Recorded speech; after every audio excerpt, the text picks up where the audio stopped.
ટેમ્પામાં દારૂની ખેપ મારતા ખેપિયાને પોલીસે પકડી પાડી લાખોની કિંમતનો દારૂનો મુદ્દામાલ જપ્ત કર્યો। ફોર વ્હીલ ટેમ્પામાં દારૂની હેરાફેરી કરનાર ખેપિયાને ઝડપી પાડી પીસીબીની ટીમે લાખોનો દારૂ સહિતનો મુદ્દામાલ કબજે કર્યો હતો।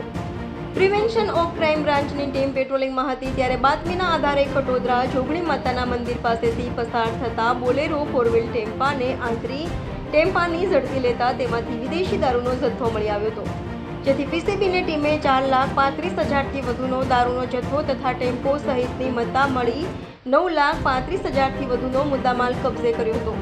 સાથે ટેમ્પા ચાલક રાજેશ ઉર્ફે મહાદેવ ઉર્ફે છોટુ ફતેહ બહાદુરસિંહની ધરપકડ કરી હતી, જ્યારે ટેમ્પાનું પાયલોટિંગ કરનાર જીગર રાજુ બારોટ, દારૂનો જથ્થો લાવનાર સિલ્વર કલરની સ્વિફ્ટ કારનો ચાલક તથા રોનક કોઠારી નામના ઇસમોને વોન્ટેડ જાહેર કરાયા હતા।